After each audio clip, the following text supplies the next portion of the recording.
Good morning, everyone. Welcome to CertiPay's Lunch and Learn.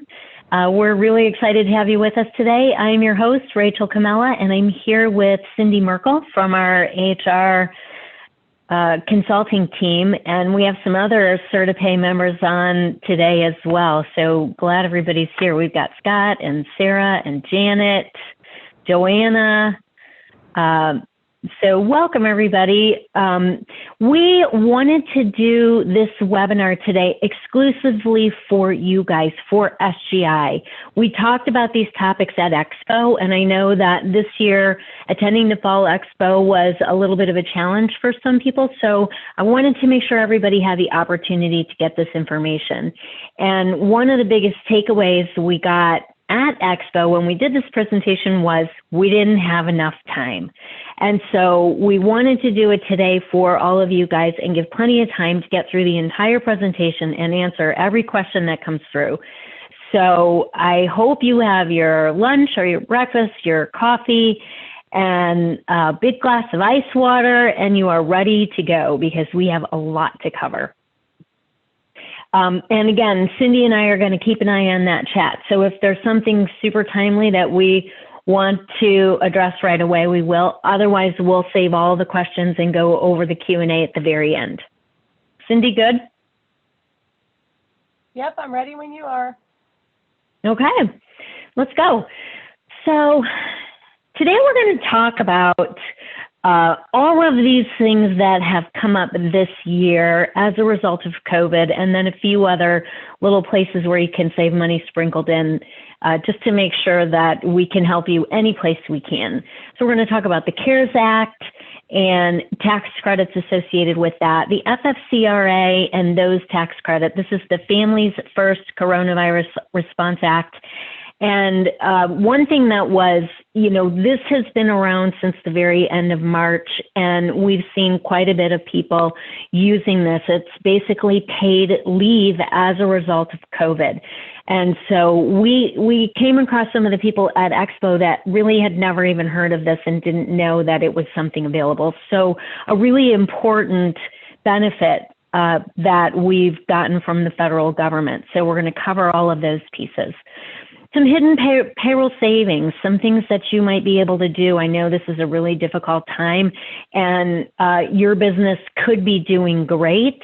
You may have some issues that create problems that you want to be mindful of. And so we want to talk about places where you can save some money or make some changes that help you out if you're in a place of trouble this year. And then finally, we're going to talk about some unemployment claims management. It's another place where people don't necessarily think of to get some help and realize some real savings. So we're going to dig in. So when we first talk about the CARES Act, we've got these four pieces of it. You've got the assistance for workers and families, and this is basically the unemployment expansion and the unemployment dollars. Assistance for small businesses, this is the PPP loan dollars and the SBA loan dollars. And then preserving jobs, this is the employee retention credit and some of the tax credits, the tax deferral credit. And then finally, assistance for state, local, and tribal governments. So this was the fourth component to the CARES Act, and it was federal funds that went directly to the various government bodies to help them function. So that's when somebody says the CARES Act, it's all of these things. A lot of times people just say, oh, because of the CARES Act, well, they really mean the PPP loan, or, they're just talking about unemployment. But these all four parts go with the CARES Act. So first, let's talk about this, the preserving jobs piece. So there's two components in here, the employee retention credit. So you may hear people say the ERT, the ERC, or the ERTC. This is what they're talking about, the employee retention credit. And the dividing line is over 100 employees and under 100 employees. And to use this credit, you had to be over 100 employees and your employees were not working. And so this credit was to pay your employees even though you were closed and they were not working. And the way the cap was set up, we'll talk about that in a second. So then the second part of the ERTC is the under 100 employees. The under 100 threshold, the employees might be working, but you have been dramatically impacted. So you might have some employees not working, some who are working, some where you had to cut their shifts and you paid them a portion anyway, or, you know, you have some varying degrees in there. So the over 100 threshold is not working, you're closed, you're paying your employees anyway. And then the under 100 threshold, seriously impacted, hours are changed, but you still might be open and you're paying employees full wages. And then the threshold at 5,000 total. So this is 5,000 paid in wages that are credited. So the way it works is up to a total of 10,000 in wages, and the credit is for 50%. So let's say while you were closed, you paid somebody up to 8,000 in wages, then the credit amount would be 50% of that. So you could take a $4,000 credit. So you look at how much did you pay, 50% of that up to 10,000 in wages for a 5,000 max is where you take the credit. And that comes right off of your quarterly tax return, the 941. Some people may have paid more in wages where they're going to get credits that exceed the amount of tax due on the 941. So you can fill out the 7200 form, and that will give you the additional credit amount. If that doesn't make sense to you, that's fine. Put it in the question box and we'll talk more about it. But that's kind of the basic of the ERTC.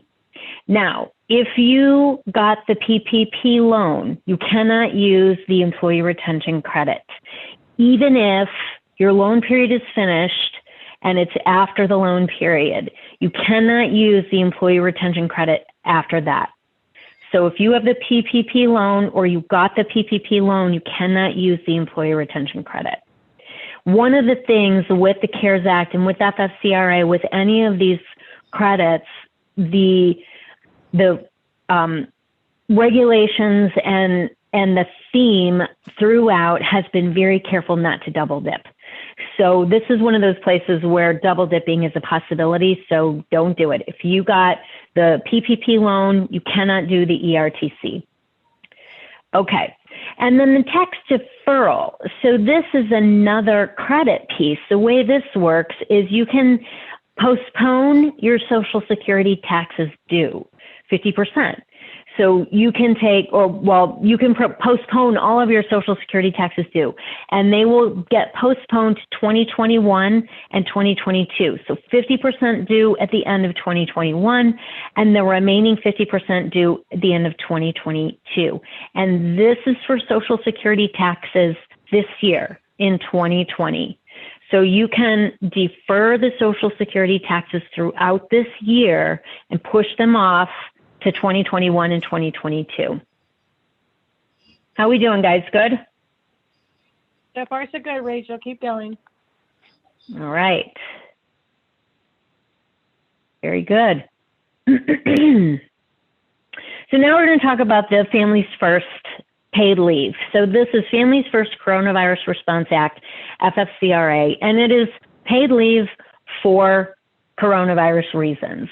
This applies to all employers under 500 employees per location.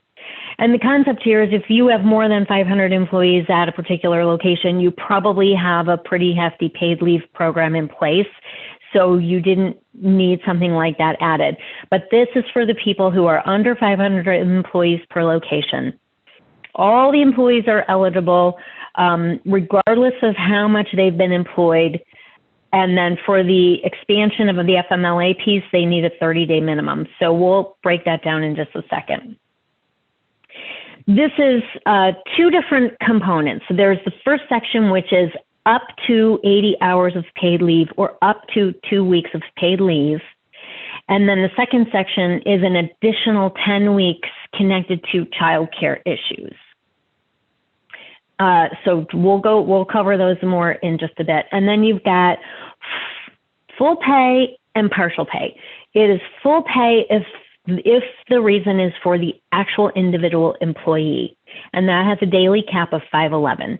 It's partial pay based on 2/3 of wages if it's to care for somebody else. So you're caring for somebody who's sick, you're caring for a child who can't go to school, you're caring for somebody else, the pay becomes 2/3 pay. All right, so let's look a little bit deeper into this. So here are the reasons for FFCRA. You've got the employee has been quarantined themselves. The employee has been told by a healthcare provider to stay home. The employee actually tests positive for COVID or has symptoms of COVID and is seeking a medical diagnosis. So in these first three, the employee is quarantined, the employee is told to self-quarantine, the employee has symptoms. These are all affecting the individual employee, and so that employee is eligible for up to 2 weeks at full pay, capped at $511 a day. Now, those 2 weeks for the employee are based on averages. So average amount of hours, if somebody normally only works 30 hours a week, then they would only get paid for 30 hours for each week. They don't automatically get 80 hours. It's based on the average of what that employee works. Same with the pay. So you can take a 6-month look back on the average of their wages, come up with a daily rate or an hourly rate, and that's what they would get paid in that 2-week window for the full time, for the full pay. And then same thing with the 2/3. So 2/3, you've got an employee is caring for somebody who is sick or has been told to quarantine, or they are caring for a child whose school or daycare is closed. And as soon as you know you're caring for somebody else, it becomes 2/3. But same thing, you've got that first beginning window of 80 hours or 2 weeks. And so whatever the average hours, average pay, and then for that, you pay them at a 2/3 rate. CertaPay has codes. If you have CertaPay as your payroll provider, we have codes in there for you. The C19 FF for full pay and FP for full pay and PP for partial pay. So if you see C19 codes in your payroll, that's what that's for. You want to code these people properly so you can pull the reports. Nice and easy. If you're not aware of this or if you need help with this, please reach out to us. You can reach out to client services, you can reach out to your HR coordinator or your payroll coordinator, and we will help you with that. Okay, are we good?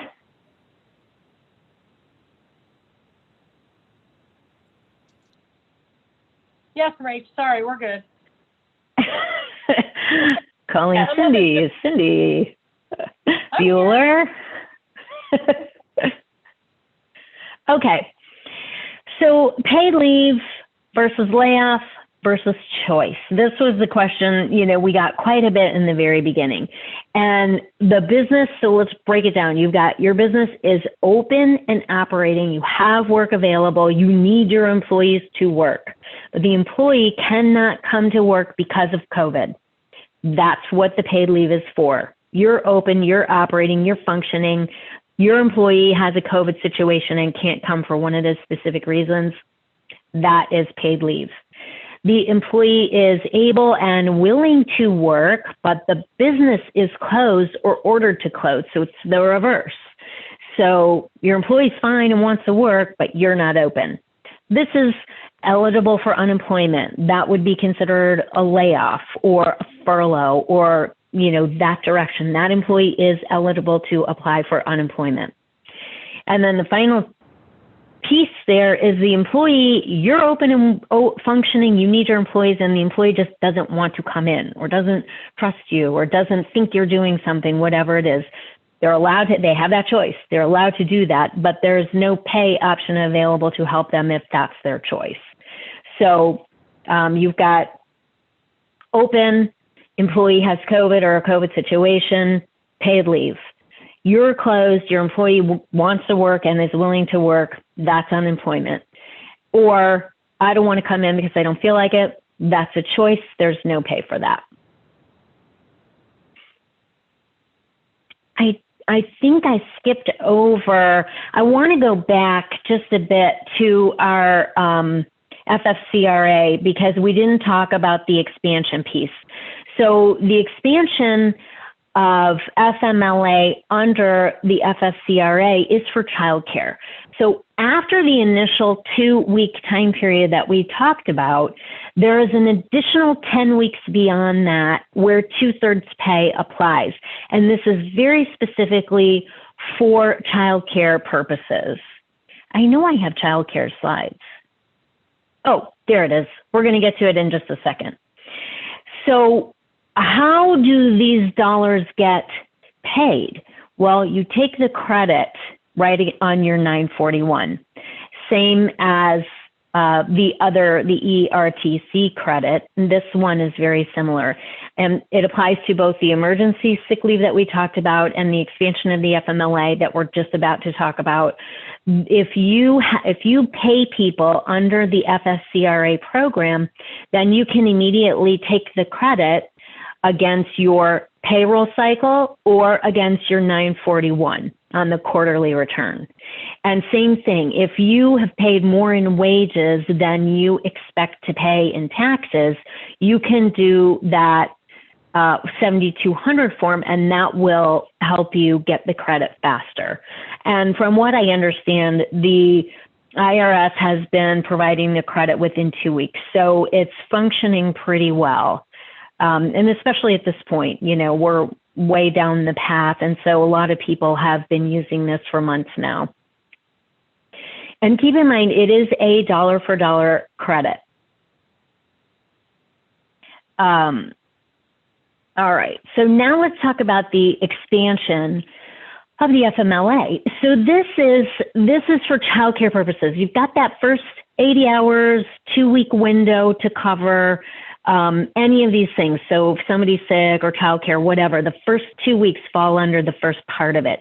The next section, the 10-week expansion, is because you need to care for kids whose school is closed or because you have childcare issues that are directly connected to COVID. And so it can't be that I just, have childcare issues. It has to be connected to COVID. So a couple things have to be in place. All of these points need to be present in order to qualify for the expansion under FFCRA. So the school or place of childcare is closed due to COVID, or let's say your child's school is on virtual only, then FFCRA would apply. Or let's say your school gave options where you could be in person or virtual, but you chose in person, and then the school closed for whatever time. We've seen schools that are getting closed for 2-week windows because of an outbreak. During that time period, you have childcare issues. So that's when this applies. The second thing that has to be in place is that childcare is required. So we're not talking about a high school kid who has to now do virtual at home.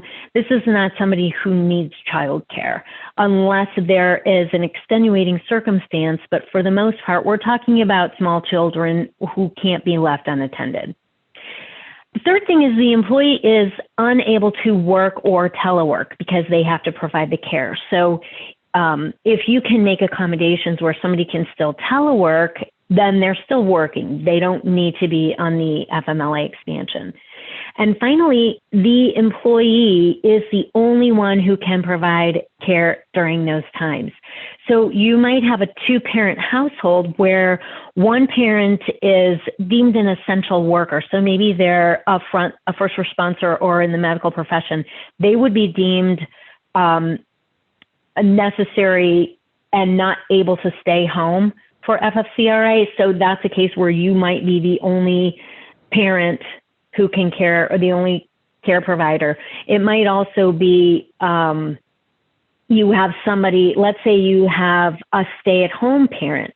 If there's already a parent home in the house, then the employee would not be eligible. Or if you have a 2-parent household where one of the parents has already been laid off and is home, then that parent would be the one to stay. So there are some gray areas here, and you might have to have some conversations with your employee to kind of figure out what's the best course of action there.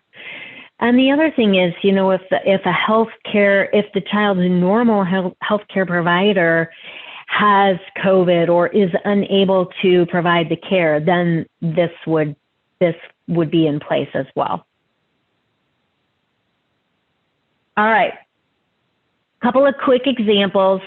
I left these in even though I talk about summertime and I know we're in the fall, just because they give some good examples of what is and what isn't. So a 5-year-old and 8-year-old are home because school is closed or only virtual. That's a case where that would be yes, the expansion would apply. Another point about the FMLA expansion is that that 10-week window, you can break it up. You can use 20 hours in 1 week and 20 in the next week and move it on. It doesn't have to be 40 hours for 10 weeks in a row. You can spread it out. You know, maybe the employee has to do virtual school with their kids for 3 hours every morning. So you can spread it out that way. That can be spread out as much as anybody needs to, but there is a cap, that 10-week number. So you have an employee who is out on FMLA because she previously was out on FMLA to have a baby. And then let's say she was scheduled to return during this time period, but the nanny that she had is no longer available due to COVID. And her spouse has one of those essential jobs, so maybe a first responder or works in a hospital. So she is the only child care provider, so FMLA would apply. It doesn't apply to the regular FMLA portion ahead of that where she was out because of the baby, but now upon return, the FMLA expansion piece would kick in. This one's a little bit confusing, but we have seen examples where this has happened. All right, so some not eligible examples. Like I said, your employee is 16 years old. You know they had a summer job, but the local store is closed. Or even a good example is, let's say this high schooler is home because school is virtual. Well, this age child can basically care for themselves, especially if you know they were eligible to have a summer job. And as a result of COVID, they're home, but that person can be home without your care. That parent would not be eligible for the FMLA expansion. So also, your employee has a spouse who is a stay-at-home parent or is already home. That is another example of a no, because there's another parent in the house who can provide the care. And then to go over these, how they get paid. So your employee has flu-like symptoms. The employer asks the employee to stay home. The employee was seeking medical attention and got tested. 3 days later, the lab says it's negative, or 4 days later it's negative, whatever. This would actually be FFCRA because they had symptoms of COVID and they were seeking medical attention. So they would be eligible for FFCRA full pay. Now let's say the employee is well, but does not feel comfortable coming to work. That's the choice that we talked about, no pay there. My business has been ordered to close, and I have 2 employees who are currently out on FFCRA sick leave. So what happens here?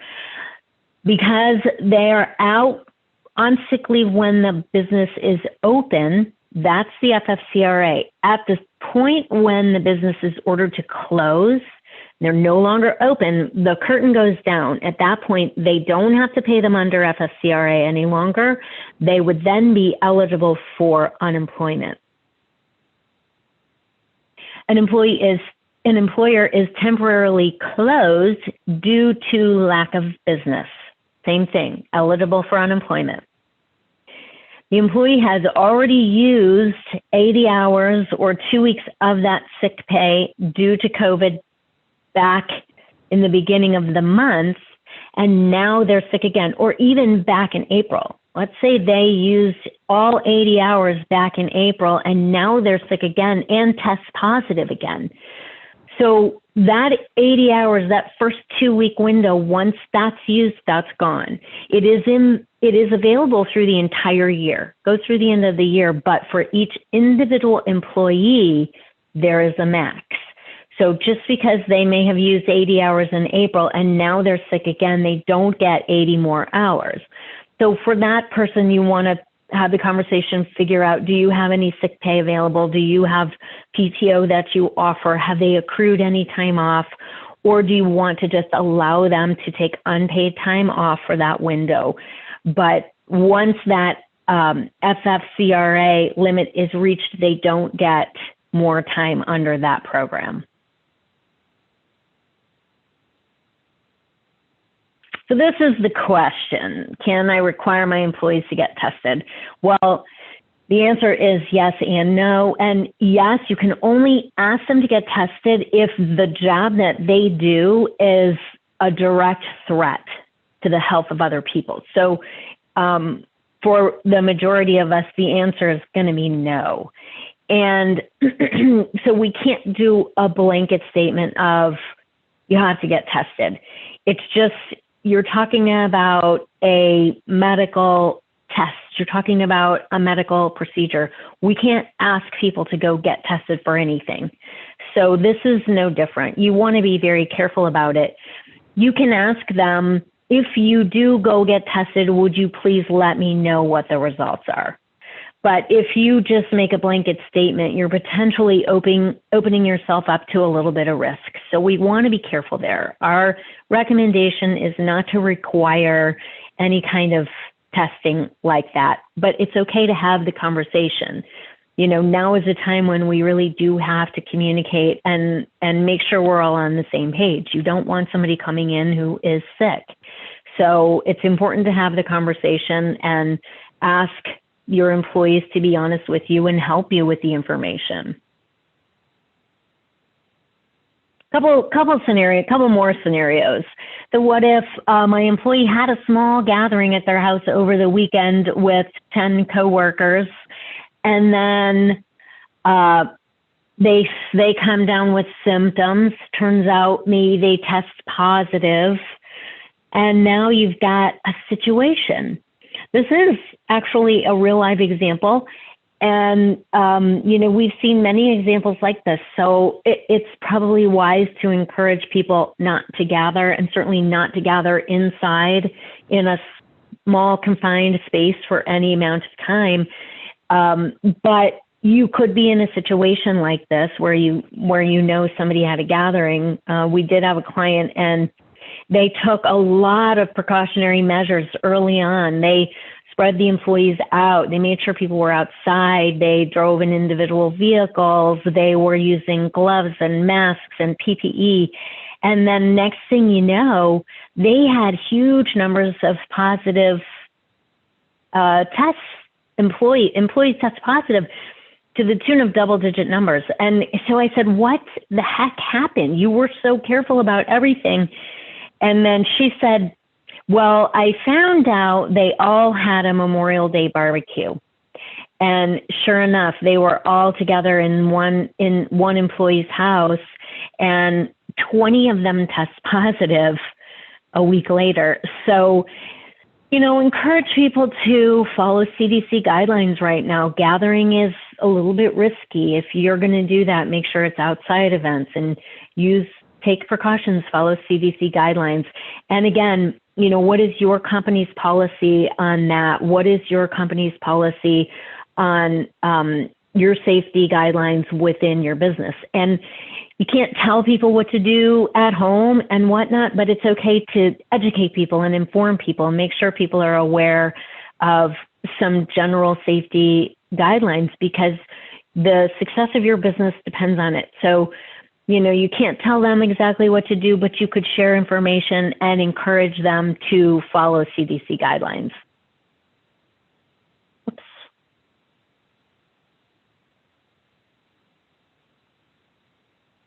Okay. So what if my employee's spouse has a positive case in his office? So now we're getting like, how many lines of separation are we? So you've got an employee, that spouse has somebody positive in their office. So we're starting to be a little bit removed here, but still encourage social distance in and out of work, follow CDC guidelines. All, the employees would continue to work in this example. We have a questionnaire that has worked great. So the questionnaire, basically anyone who works in a closed space or an office space, you would answer the questions every day. Simple. Do you have any symptoms? Do you have a fever? Have you been exposed directly to somebody who's test positive? Those kinds of things. So if you have a simple questionnaire that your employees answer each day before they arrive at work, that can protect you. If you're interested in that and you want that questionnaire, we're happy to share it. So asking for proof is another issue. You don't really want to ask for proof. You don't need a doctor's note or a letter, or, you don't need to have a knockdown drag out over this, but you want something so that, let's say the employee tells you they test positive and they've been told to quarantine for 7 days, 14 days, whatever they've been told, then, you can say, would you mind sharing with me the chat from the video doctor, or would you mind sharing with me the note where you're told to stay home? Can you tell me the date and the time of the conversation? So you can ask for some details without sending them to go get all this proof. And then we have a request form. You fill out the request form. The employee told me this. The employee stated that this was the date they spoke to the doctor. This is what the doctor said. They test positive, whatever it is. Fill out the form. And then there's a truth statement on there. The employee acknowledges that everything I told you is true, and they sign that. That's your proof, is the employee has told you everything is true. Now, you've got a document that says, I'm telling you the truth. And so if you find out later that it was all not true, or there was something not true in there, you have some disciplinary action based on not being truthful. And so that's kind of a better course of action than, sending people to go get doctor's notes and whatnot. It's just, that's more of a waste of time and a waste of the healthcare provider's time. So use that form, fill it out. And with the FFCRA, you don't need a doctor's note and whatnot to receive the credit. But the form will help you document who is out, what amount of time, what reason, and make sure you're in compliance. A lot of this year may be really trusting your employees and, really kind of digging deep and not being afraid to have the conversations. And be careful to be uniform. You don't want any discrimination issues. You want to really have the conversations the same way that you would with anyone. I want to go back for 1 second because I didn't talk about taking temperatures. I want to talk about taking temperatures. This is another thing. We have some places that are like, we take everybody's temperature when they get here and, blah, blah, blah.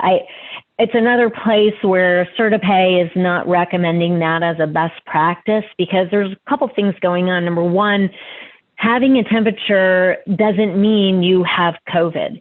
And also not having a temperature doesn't mean that you don't. So the temperature thing doesn't really help you. You're better off asking, do you have any symptoms?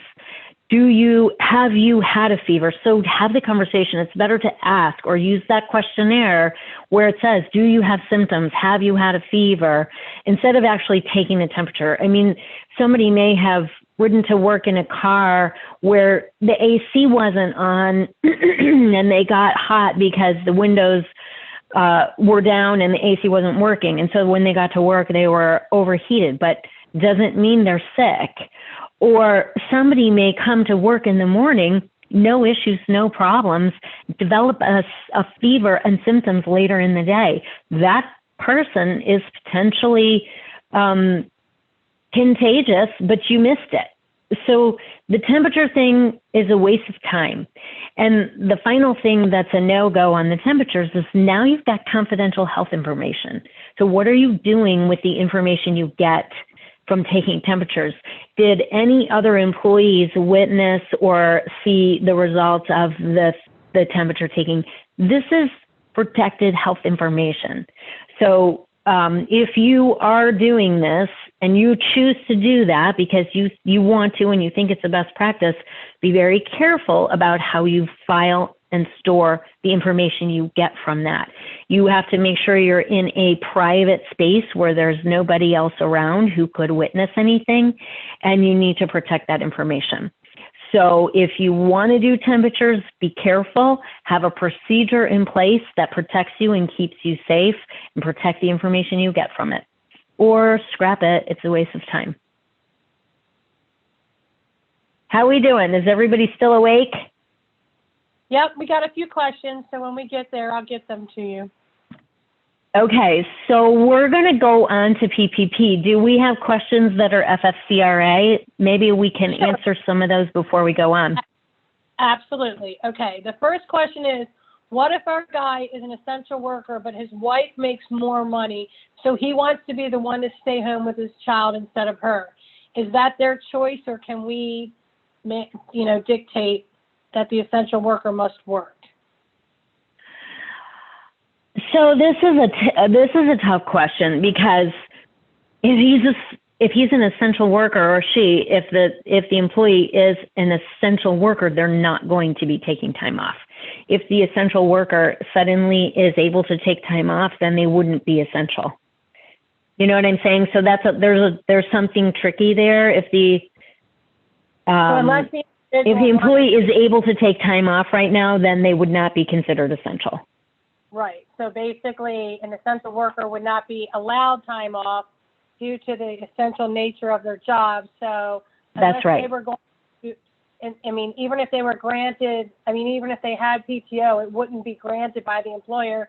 So basically, unless they were willing to just quit and allow their spouse to work during this time, there's not really much options after that.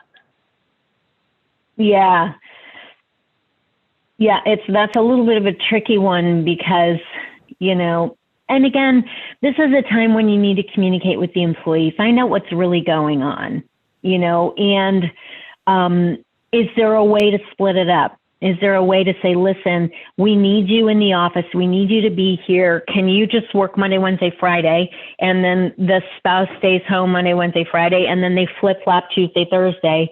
They need to have a conversation, because there's something tricky there.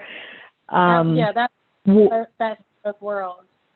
And you can do that, because if that employee is considered non-essential, then they will also qualify for childcare. So they can say, we're flip-flopping our childcare. But if that employee is deemed an essential worker, then they would not be eligible to stay home under FFCRA. And nor would you be granting time off for them to do so, because they're essential and we need them right now. Yeah. Well, the FFCRA is very specific. It does not cover essential workers. True. Okay, the next question is, first of all, let me just ask this one real quickly. Is heating and air considered deemed essential as an industry? No. Under FFCRA, it's the medical profession, it's first responders and healthcare providers. For the paid leave. Now, the heating and air has been deemed essential in terms of staying open under federal guidelines and CDC guidelines. But for the purpose of FFCRA, the essential workers are medical, and they're first responders and they're healthcare providers. And it's also not the cafeteria worker in a healthcare facility. It is the frontline healthcare providers and the first responders, firemen, policemen, EMTs. So those are the essential positions for the purpose of FFCRA. Did that make sense? Yes, in order for the business to remain open, air and heating may be essential. However, Yeah. in order to be required for the essential workers pay, you must be a first responder. Makes sense. Right. So, yeah. So under FFCRA, first responder, the essential workers are not eligible because they are working. And, but the government, the federal guidelines for when they shut down the country for COVID, the essential businesses that were allowed to stay open were businesses like heating and air and, anything that helped us function on a normal basis. So two different essential functions. All right, That's a great question. It is a good question. Yeah, because I hadn't even thought of it that way. Yeah, me neither. The next question, the 80 hours expires at the end of the year. Any word on there being an extension into 2021? So no word on that. And as you know, basically Senate has gone on recess until after the election. So I don't anticipate to hear anything new until November. And yes, the 80 hours and the FMLA expansion, that all continues through the end of the year. No expansion or extension at this point. Okay, the next question is, this employer encourages and educates their employees not to gather or have or attend events, and they do it anyway and test positive. Are they eligible to still receive pay? Yeah, they are. Regardless of, basically what you're talking about is, if you tell people guidelines and they go against it anyway, yes, they are still eligible. Anybody who tests positive and gets sick with COVID is eligible for FFCRA. So, yeah, even though they're going against or doing something you don't think they should do, and you saw it coming, all those things, like we know this, all of you guys as business owners are trying, and you're trying to follow these CDC guidelines, and you've got this kind of like herd of cats that you're trying to manage. And, there's not a whole lot you can do. We've got to just manage the situations as they come up. And that's kind of why this is in place for the whole year, because people are going to get sick, and they have been continuing to get sick. Some people may get sick a second time. I'm not sure. The landscape is changing on a regular basis. So that's the purpose of having the FFCRA. So that person is out sick, you're going to pay them according to the plan, and you're also going to get the credit. So when you do that 941, you subtract what you paid them right off of what you owe on the 941. And so that's the purpose. When we know people are going to get sick, the money is there to help you with that. Rachel, let's take that situation a little bit farther. What if their social media clearly indicate, what if they choose to post on social media? Does the employer have any recourse when they have documented proof that the individual was going against CDC guidelines, et cetera? It really doesn't apply, because you're not allowed to really dictate what people do on their own time. And so there's a line there where you happen to see on social media that they went to, a nightclub and danced for 6 hours in tight quarters. It doesn't mean they're not eligible under FFCRA. It means they're not being smart about it when we're in the middle of a pandemic, but it doesn't mean they're not eligible. And that's a good example, Cindy, thanks. No problem. That's actually all the questions I have, folks. If you have more, please type them in. I'm here. Yeah. All right. So let's talk about PPP. So the Paycheck Protection Program is a loan. This is not free money. This is a loan. It can be free money. We can get all that money credited or forgiven for you if we follow certain guidelines. This is for employers under 500 per location. And the number is based on 2.5 times the average wages in 1 month. And a lot of you probably have already applied, received your money, and spent it all. So that's fine. We're going to talk about how you get the most money forgiven. Originally it was to be spent during an 8-week time frame, but what happened there is restaurants were ordered to close, businesses were ordered to close, people could not open. They got their money and they were not able to be open and functioning, so they couldn't spend the money appropriately. And so that 8-week window got extended to a 24-week window, which was great because it gave plenty of room to spend all of those dollars, mostly on payroll, which is the important piece. If you received your money before June 5th, you could choose either window. If you received your money after June 5th, it's a 24-week window. So again, this is forgivable if, okay, 5 simple steps. First, use it for eligible expenses. Keeping your head count up is absolutely critical. Even if you have 1 or 2 people less than you did, it will dramatically reduce the absolute forgivable amount. We'll talk about that.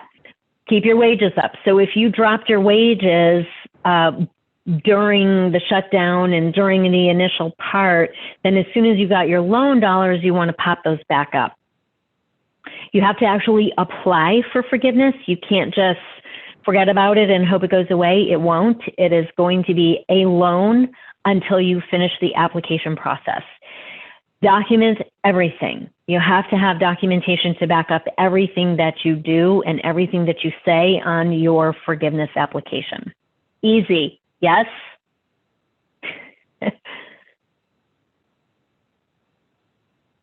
Okay. Now we're going to dig into this one, and it's good stuff. So your 8 or 24-week window, and it's by days. It's not 2 months or 6 months. It is 56 days. It's 168 days. And if you're using the 8-week window, then your start date can be the first day of the very next full pay cycle.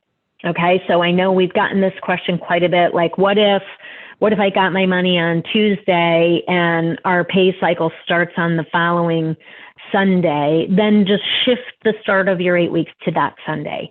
You don't want to go by pay days, you want to go by the pay cycle dates. So you can start your 8 weeks on the first day of the beginning of the pay cycle. And you can do the same, the 6-month window. You don't really need to shift your pay cycle all that much because you have so much time and the money's going to be spent, in whatever, 4 weeks, whatever, in half the time anyway, within 4 months. But that's fine. If you need to shift the start date, you can to the first day of the pay cycle immediately following your disbursement. Okay, next is the 60%. Originally it was 75, it changed to 60, but be clear on what this means. So 60% payroll costs, salaries, wages, commissions, tips, bonuses, anything that is considered the salary dollars. You can also use these dollars to pay benefit items like your healthcare premiums, sick pay, retirement, vacation, PTO, wherever you pay those dollars. You cannot use it for healthcare premiums for the owners. So make sure you don't have that in there. You can also use it for state and local taxes on that compensation. So those are the eligible expenses for payroll cost. Anything connected to salaries, anything connected to benefits, not healthcare premiums for owners. But then that 60% number, so that is so important because let's say you got $100,000, but you didn't use up to 60% of it on payroll, then your total shifts. Your total becomes that 60% of whatever you spent. So we'll do this example. We'll talk through that. 40% can be non-payroll expenses like your interest payments on your mortgage, your rent expenses, utilities. You can even use expenses like your Wi-Fi service or your internet provider or things that are connected to the business. You can't use it for programs like you couldn't get your Netflix bill paid in there or like individual programs, but the actual Wi-Fi payment or internet service would be considered a utility payment. So here's an example, like I was talking about. Your payroll costs, like you would take the total amount that you spent only on payroll eligible, so everything in that middle column. You would take that total number, divide it by 0.6. That's to figure out the 60% number. And that number is your total max forgivable amount.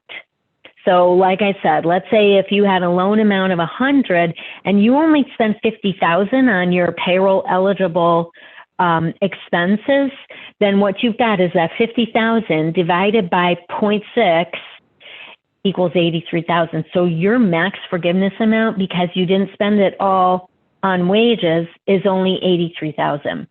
So whatever you spent on payroll divided by that 0.6 number gives you the 60% quotient. So you want to be careful there. Spending it appropriately is the first very big step. So next, keeping up the employee's headcount. This is absolutely critical, like I said. Even having reduced one employee will have an impact on what is forgivable. So you're going to calculate your full-time equivalent. So when the ACA first came out, we had the discussion of FTEs and how do we calculate that for the purpose of ACA. So put that aside for now and keep that in the ACA bucket. That is not what we're talking about here. For the purpose of the PPP, an FTE or full-time equivalent is either 40 hours a week or less than 40 hours a week. It's really simple. So if anybody who works 40 or more hours is a 1, anybody who works anything less than 40 is a 0.5. And so that's the easiest way to calculate it. You can also, add up all the hours, divide by the number of employees, divide by 40, you can do some calculations that way too. So figure out whichever way gives you the highest number. That's the way you want to do it. So you're going to calculate your FTE's full-time equivalents during your covered period. So your covered period is that 8 weeks or 24 weeks, that window of time for which you receive the loan dollars. That's your covered period. So calculate how many employees did you have during that time. Now you want to see how many did you have for the eligible period. So that's the period that you're comparing against. So the eligible period is either going to be last year, 2019, the same window of time, or the very beginning of this year before we went into COVID. So your eligible period is what you're comparing against. Covered period is how you spent your loan. Good? Keep going. We've got a few questions that we'll get to at the end. Okay, good. So you've got your FTE count. You calculate during your covered period. Let's say you have 20 employees now during your covered period, and you had 25 last year during the eligible period. So to get that reduction quotient, you're going to divide current number of employees divided by last year's number of employees. This will give you a quotient number. So in our example here, you've got 20 employees now, divided by I had 25 employees last year. This gives me a 0.8. This is called my reduction quotient. And so now what I have to do is figure out how I'm going to reduce my loan forgiveness amount. So I'm going to take that $100,000 as my loan amount. I'm going to multiply that by my reduction quotient of 0.8. Now my maximum forgiveness amount can only be $80,000. So having this little bit of a difference reduces it by 20,000. So even if you have one employee less, it's an issue. So what do you do about it? Well, you wait. That's what you do about it. You don't apply until you return your headcount. So just because you're out of your 24-week window or your 8-week window, it's okay. You still have 6 months from that end date, and you have certainly through the end of the year. So wait until you restore your headcount. You don't have to apply before the end of the year, but you have to have your headcount up before the end of the year. So if you don't have all of your employees back, wait until you do, get everybody back, and then do your application. And then you also have some exceptions in there. You have some leeway. So let's say you have employees that you asked to return to work, or you sent them the rehire information and they declined for whatever reason.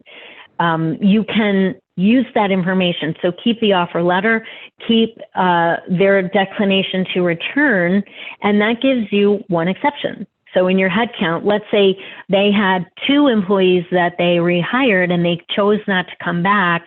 That takes your current numbers from 20 to 22. You just count them, each one, as one exception.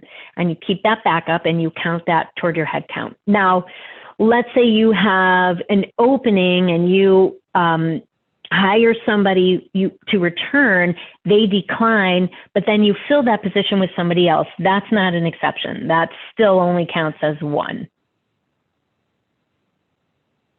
Are we good? Yep, I'm keeping track. Okay. So it's important to use all of your money for wages, because if you don't use up to 60%, it reduces your amount. It's important to keep your headcount up. If you don't have your headcount back to where it was, it will reduce your forgiveness amount. Next thing is keeping those wages up. If you reduced individuals' wages, it will be important to increase them back to where they were. You cannot reduce wages more than 25%. This will reduce your amount per employee. And so when you do the forgiveness application, you have to list out all of your employees and their wages comparing to that eligible period. If anyone has dropped more than 25% in wages, you have to calculate the difference, and those dollars per individual who is below that number will be subtracted from your forgiveness amount. So this is very important as well. All right, there are 3 forms now. So the first form that came out was pretty quickly revised. So you've got the revised PPP loan forgiveness application, and all they did is, I think it went from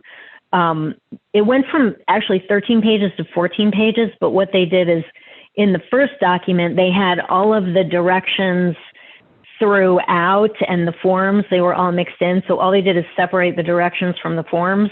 So on the revised one, you could just kind of lay them next to you and look at, these are the directions, this is the form. It was easier to follow. But it goes through every single detail that we just talked about. Did you pay? Did you use the right did you use the dollars to pay for wages? Did you keep your headcount up? And a calculator formula to figure out your headcount. Did you keep your wages up? That's what is line by line on that first long form application. Then they added the EZ, the 3508 EZ. So this one, it's a great form if you can answer yes to those questions. And then most recently, they've added the 3508S, which is for anyone whose loan amount was under $50,000. So it's nice. If you can do the EZ or the S, then do those. If you had under $50,000 in your loan, do the S form. It's super easy. It's a 1-pager. And it basically says, yes, I followed all the regulations. I spent the money correctly. I didn't do anything wrong. And, thanks a lot. And so that one's super easy. The actual EZ form, that's the S for under 50. The EZ form, You must be able to answer yes to one of these three scenarios. So you're either self-employed, independent contractor, sole proprietor, you have no employees. You can use the easy form. And then the next two are kind of the most important ones. You did not reduce wages and you did not reduce your FTEs.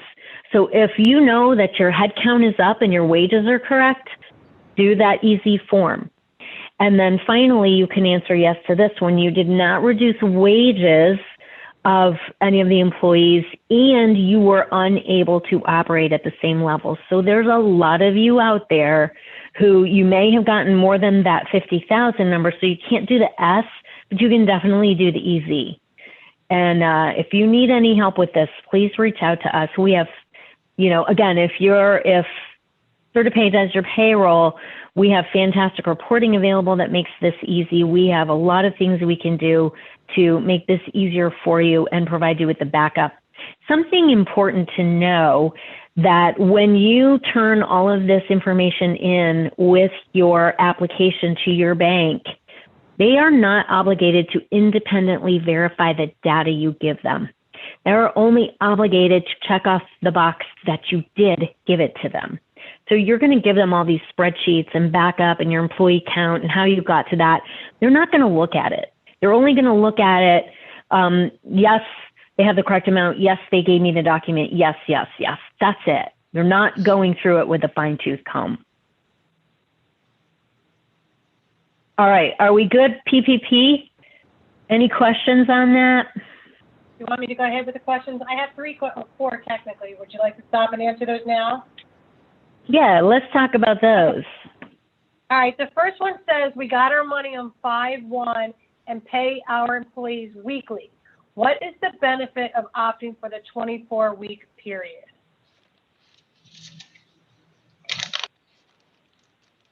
So the benefit is the timeline. If you needed more time to spend it on payroll, and you know, let's say you got your money and then you weren't able to spend it all on payroll, but you were able to do it in 10 weeks.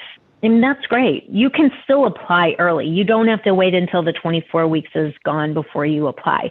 You just want to make sure everything's in place. Like I said, wages are up, FTE count is up, you spend it correctly.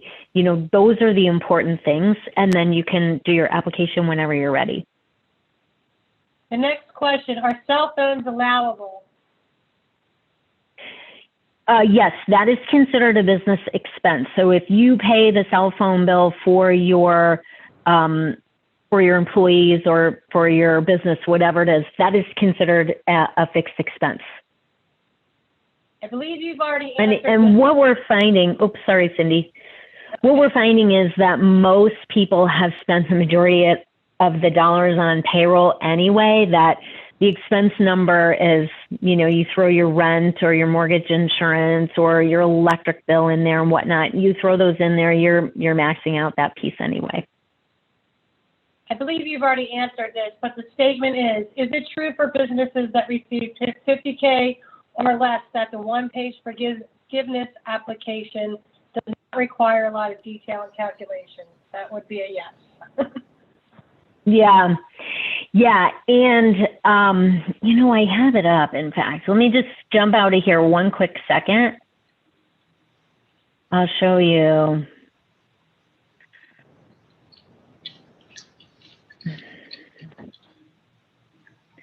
I'm having trouble. This is up here. I have it right here. So this is the 3508S, and it is one page. This is it.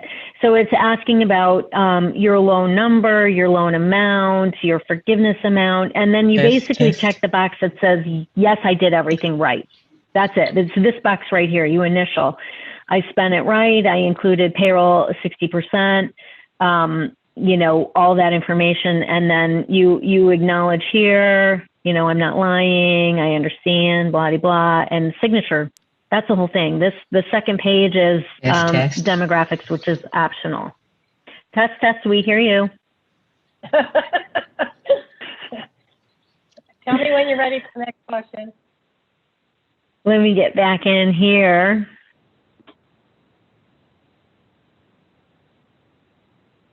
Did I cover that? Was there another piece of that question? No, I believe you covered it right then, and I believe you covered it a few minutes ago. There's more to it in the chat box, but I've separated them out for my purposes. Okay. Gotcha. I got you. Okay. Thank you. You're welcome. Is the EIDL forgivable or has to be paid back?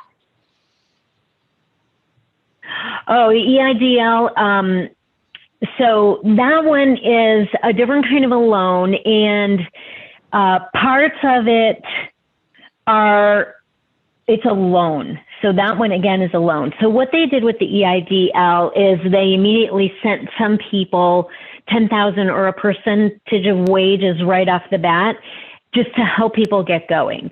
And so some people may have received EIDL money right away, and then you were given the choice of one loan or the other. So if you didn't qualify for PPP, you might then get the EIDL. If you got the EIDL and they sent you that money right away, and then you got declined on the EIDL, that boost they sent you in the beginning is not part of the loan. You do not owe that money back. But if you got that boost and then you got your PPP dollars, your PPP loan max is still the max. So you can't then have this excess EIDL boost without adding it into your PPP dollars. So your PPP loan is the max you can get, and that max forgivable amount. So if you got that extra EIDL money, you might have to account for that. You know, let's say you got that $10,000 boost. When you're doing your forgiveness application, you want to put it there. You got your loan dollars, you got your $10,000 boost when you applied for the EIDL, then you would have to pay back a portion of that if you did the PPP. Now, the EIDL, let's say you didn't do PPP, you got the EIDL, you got your boost in the beginning, and then you got that loan. Well, that's just a small business low interest loan. So you will have that to deal with spread out over the course of 2 or 5 years, depending on your loan. And that beginning part of it is not, you would not have to pay it back.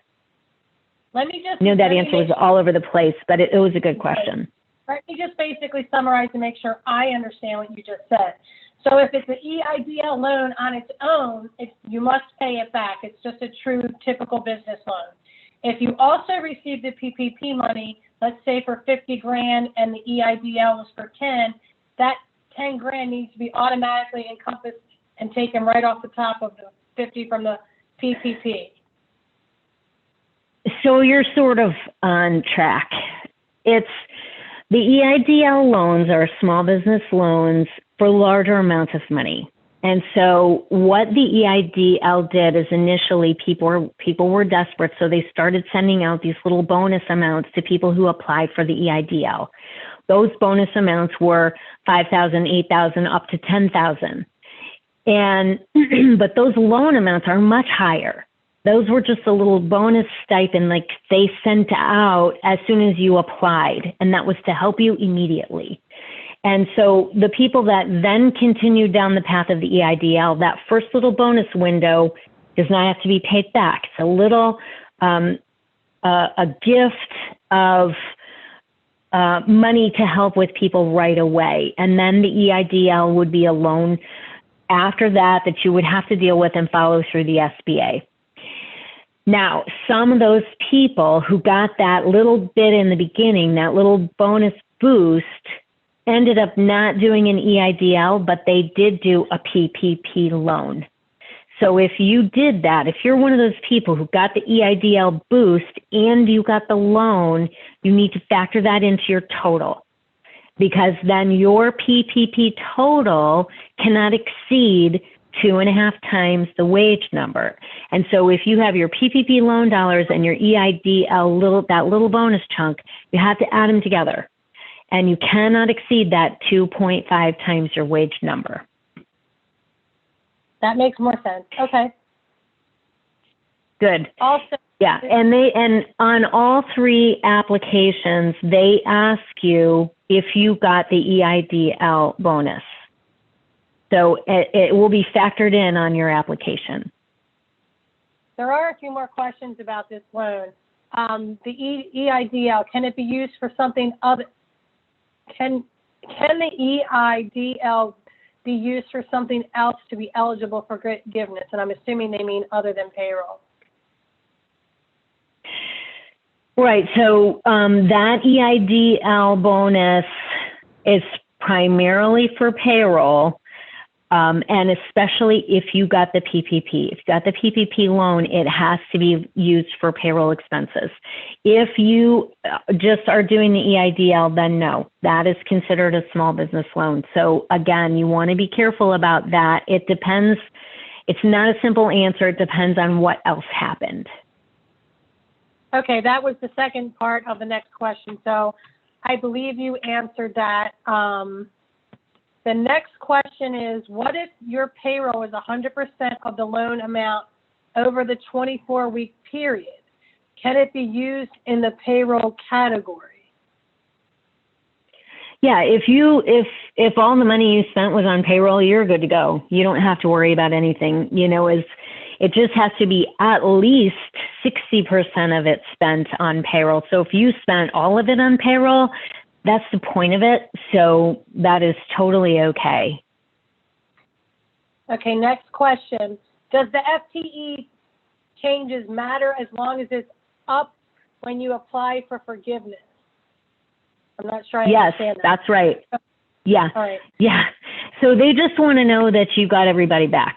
And at what point, it doesn't really matter so much. It only matters when you apply, that you had your head count back up at the point when you apply. Perfect. So that's at the point before, and also the end of the year. It has to be before the end of the year. Can you still use the easy form then, Rachel, if there are changes, but you end up with the same head count at the end?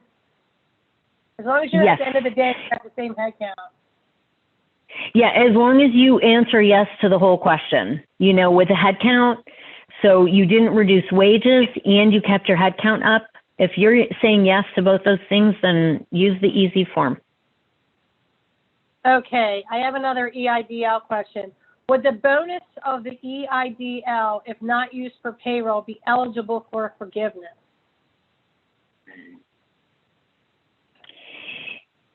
So this is what I'm saying. It depends on the other factors. So if you got the EIDL and got the loan dollars for the EIDL, if you got approved, you got the EIDL and you got approved, you can use that for anything to sustain your business. So it has to be business related expenses, whatever. If there's not a breakdown, it's okay to use it on anything to protect your business and keep your business operating. However, if you got the EIDL bonus and you got the PPP loan, now is when it switches. It has to be for those approved for wages and for salaries and for expenses. And it cannot, your PPP total cannot exceed that 2.5 times the number. So that's what I'm saying. You have to be careful there. It depends on other factors. So if you got that EIDL and then you got declined, you didn't get the EIDL loan, but they sent you, you got approved for PPP and they sent you the PPP dollars. So now you got your EIDL bonus and your PPP dollars. You need to add them together and you cannot get forgiven more than that 2.5 times your payroll number. So you might end up with, they had given you in excess of $10,000 and you will be expected to either pay that back or subtract that from your forgiveness. Okay, I think we're in a good place. We're good. Continue. Okay. Got it. Thanks. Oh, that's Kelly. Yeah. Glad you're here, Kelly. Good questions. Okay. So a couple little tricks that I want to talk about where you might be able to find some extra money. And we're talking about, all of these payroll tax dollars and deferrals and ERTC and where do you get, the 941. But these are some other things you can do to save money and find some extra dollars. now might be the time to really look at restructuring. And we talk about things like job descriptions or some strategic planning when if you've got people who may not return to work or whatever it is, look at the actual positions. Can you redistribute some of the work? Can you save some money by changing some of these job descriptions right now? This is another place where CertaPay can help you. We are experts at that. If you need any help, this is what we do. We've been helping quite a few of our clients in the last couple of months really figure out how to redistribute the work, redo some job descriptions, and then put in place all of the strongest, best people to cover all the tasks you need. So don't be afraid to take a look at your actual structure right now. It might be a place where you can save a good bit of money. Outsourcing also a great thing, and not just, obviously we want your business. We love that you are a client. We are one of the preferred vendors for SGI, and we love being your preferred vendor. So I certainly want to get your business, but that's not the point. The point is outsourcing can save you a ton of money. How much time does it take you to do these things? And not just payroll and HR, but also things like accounting or phone services. Like there are other pieces where you really want to consider how much does it take you to do it versus if you outsource it. Or, you know, with the HR piece in particular, there's so many compliance changes and things that are happening right now. If you just took that off your plate, what could you then do to help improve your business? So things to consider where you really could have some savings there. If you're not familiar with the WOTC program, this is Work Opportunity Tax Credit. This is an amazing tax credit program. Now you want to go through the process. And so the way this works is these are people that are difficult hires. They're difficult. These people have a tough time getting hired, finding positions, finding work. And so they are listed in the government WOTC program. You, as an employer, can apply to participate in the WOTC program. If you do that, and then you hire somebody who's deemed a difficult person to hire, you get a credit. You get help paying their salary, and it can be thousands of dollars. And it's the kind of thing you don't even have to think about. You do the application in the beginning. We turn in the information when you have new hires. You turn it into the state, and then you get paid for half of their wages or portions of their wages to the tune of $4,000, $6,000, you know, however many dollars in the course of the year for the work they're doing. So really, if you are not signed up for the WOTC program, it is a great place to save a ton of money. The tax credits can be huge. Now, you can't apply now and get credit after the fact for current employees. So it only applies to new hires once you're in the program. Just something to note. But please join the WOTC program if you're not. It's really a great place. It's a great program. You can find some great people in there, and you'll get a ton of tax credits. Finally, another payroll saving is direct deposit and pay cards. So direct deposits, if you look on your payroll processing, it costs you a lot of money to get checks delivered. It costs a lot more money to actually print checks. Get everybody on a direct deposit platform. It saves you time, it saves you money, it saves you delivery fees. And so if you're able to save, let's say $20 per payroll cycle, add that up. It's worth it. And it's probably more than that. And especially if you add in your time in doing it. If somebody doesn't have a bank account, then pay cards are a great option. Pay cards are typically a debit card where the paycheck gets directly deposited onto that card. If the employee leaves your company, they can mostly take those cards with them and use them at their next employer. So everybody should be on direct deposit without question.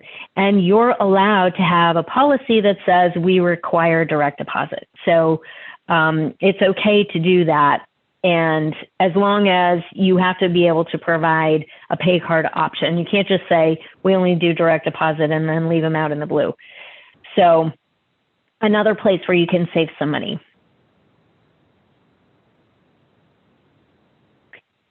Finally, today, I want to talk about unemployment claims. This year, we have seen Mr. Toad's wild ride when it comes to unemployment. The unemployment claims have gone through the roof. And adding a claims administrator can save you a ton of money, because what that individual does is they're managing that whole unemployment process for you. If you have people that end up in your unemployment with a claim against your unemployment, that just tallies against you and increases your tax numbers. So if you have somebody working behind the scenes for you, keeping those claims dollars down, then your unemployment insurance number goes down with it. So don't be afraid to add it. It's something that, look into this number and see if you can get some help with this. It's something that it's a teeny bit of money on the front side and can save you a ton of money on the back side. Because not only just like plain claims administration, they're going to track file termination paperwork. They might complete the employer's response for you. They might even help with training on the proper termination process, proper termination paperwork. It really does a lot.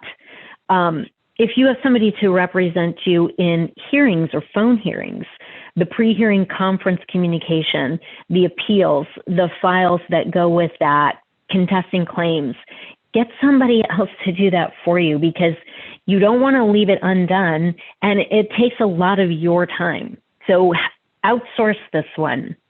Trust me. Can I say something? Yeah. From a past life, folks, I can tell you how imperative this is.